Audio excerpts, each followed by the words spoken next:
What's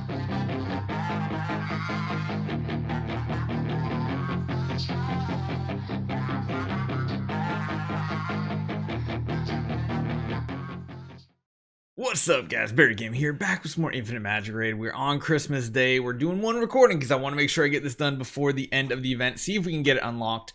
We're going to go in and we're going to try running like double burn heroes instead of running the Lucifer and the Space. I don't know if it's going to work out. We will find out right here. I'm hoping we can get this done. The other thing is we could run a Ben instead of the Melia, I feel like, but we don't like need to necessarily, so we'll just see. We'll see how this turns out. At this point, I don't really know which target to go for because I'm not quite sure what their advantage is. They really don't have an advantage against any of them, really. So let's just go for a couple different targets here, try to get burns on everybody. And yeah, being able to have a higher effect res seems pretty good for a certain target. So if we can just lock this team down and just like put burns on everybody, and when it comes to their turn, they might just melt away just like that. Yeah, that just goes to show you in a lot of these modes where people and enemies have very high HP pools, it's much better running this type of team than any direct damage team, even an E5, yes, E5 Lucifer that we have. This just ends up being such a better option for us overall. It's just disgusting. We're going to shield up this time just to play it safe because they are potentially going to be able to attack us. I'm really afraid about over here, honestly. I'm thinking she might just one-shot us, but we'll see. Oh, not quite. Thank goodness we didn't get one shot. That is perfect. We are going to have to try to get some CC back out, though. We'll see how this goes. I'm really just scared of you mostly. Can we get a freeze out? Not quite. She's still up, but if we can get enough burn layers on, maybe this will do the trick. Perfect. That's exactly what we wanted to see. And we'll just continue to apply as many burns as possible to every enemy here so they just melt away before they even do anything else. It's looking good so far. Burn is just obviously the answer here. It's just obviously the answer out of all the options here. Just keep applying those burns, get the CCs out hopefully so they don't get to counterattack, and we finish at maximum HP. There we go. Okay, now we don't have the speed here necessarily, but we do have the apple, which is extremely important. It keeps our heroes alive. I think I'm gonna go for the shield option first and just try to get us as well protected as possible for a couple rounds. We're gonna protect over here. We're going to Valkyrie, and we're just going to start applying on the main boss here overall, because I feel like the side targets will probably just burn to death while CC'd. What? What just happened here? Holy cow. The amount of burn damage we just pumped out in one round was disgusting. My goodness. Get that effect res down. Now we might start losing heroes here. We'll have to see. Never mind. We froze them up. We're good to go. We're good to go.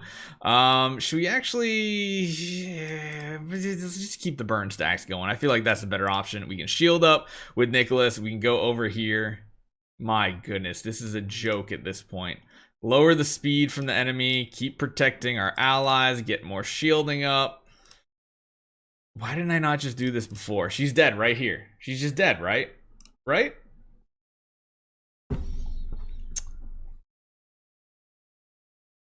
Why is HP burn so overpowered in this game? Like, ridiculous. We don't even have enables on these heroes. Or not enables, sorry. Exclusives on these heroes.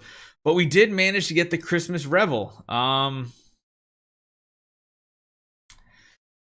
mean, I don't know what to say, guys. Like, it's painful how overpowered HP burn is. And I feel like this is a perfect example because if you watched the video earlier, the Let's Go E3 Nicholas, it was just ridiculous. Like, absolutely ridiculous. And the fact that in this dungeon right here, like, we could probably just blast out the rest of our things here. We're getting, of course, that 30% increased damage for all allies. We're not, I mean, we have 2 freeze heroes essentially. It's just ridiculous. Absolutely ridiculous. We have Dragon Tribe here. We got all damage received because we have shields. Like, there's just, I'm speechless. I'm literally speechless. We do, of course, have to grind the rest of this out, but holy cow. That leads me to the next question.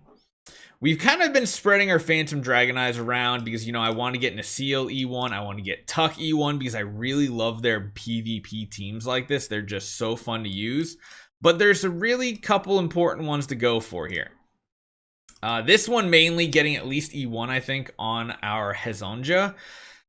Additionally, triggers HP burn to deal damage once. Now, I think what that means is it makes the stack tick, right? If I'm correct. So if you have like a 5 stack, it just immediately ticks it, which is just ridiculously overpowered. Number 2 is decent, you know, 15% more burning damage. And then lastly, over here, increases each layer of damage on Bully, which is really cool. The other thing is we could go for like, oh, wait.